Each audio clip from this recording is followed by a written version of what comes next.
Oh, hello. I didn't see you there. I'm Marybeard, and I'm about to embark on a journey to colonial Brazil. Would you like to join me?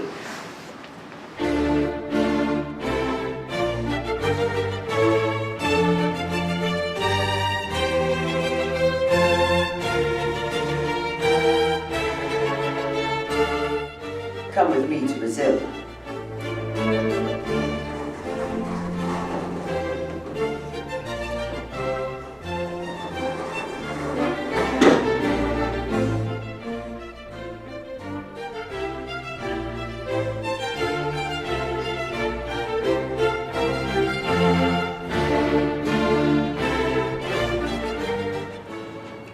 Wow.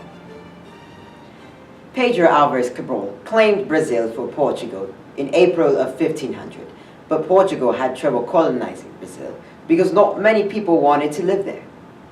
Someday I hope to claim land for my home country, which is England, since I'm Marybeard. At this point, up to 10 million indigenous people lived in Brazil. That's almost 1/5 of the current population of my own country, England. However, once the Portuguese started sending their own people to Brazil, most of these natives died due to European disease, cruelty, or slavery. However, the economy did grow from exports of agricultural products. In 1532, sugarcane was introduced to Brazil, and by 15 AD, Brazil became a main world sugar producer, which was primarily due to the brutal slavery conditions of the indigenous people. The Portuguese developed a central government in 1548, which lasted until 1808. Wow. Now that we've covered colonial Brazil, why don't we continue our journey into the real reason we're here? How Brazil gained independence. In 1807, our good friend Napoleon was on a power high and decided to invade Portugal. Portugal!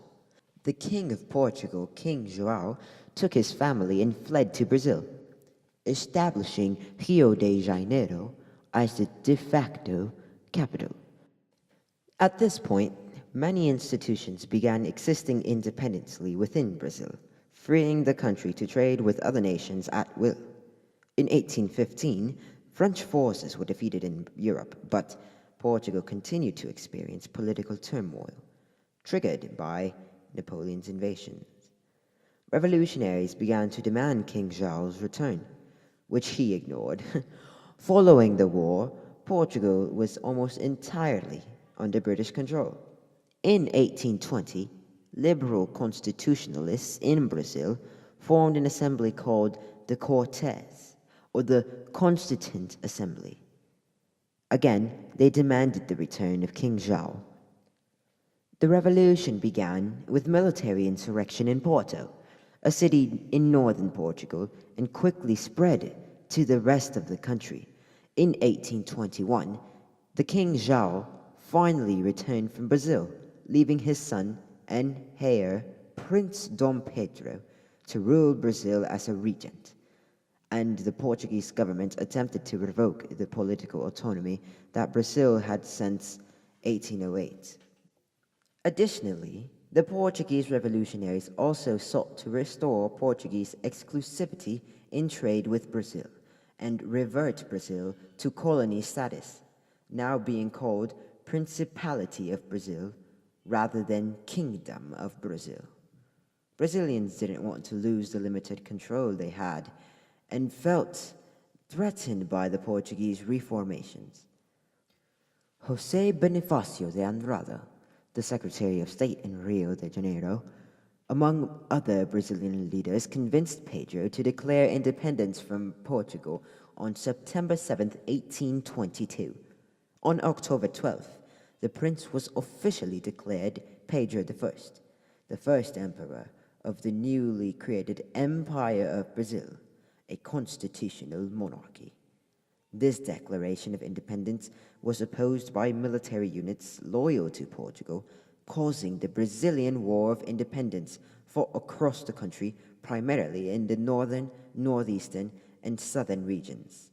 The war lasted from February 1822 to March 1824, until the Portuguese garrison of Montevideo surrendered to the Portuguese commander Simeon Quercy. Brazil's independence was finally recognized by Portugal in August of 1825.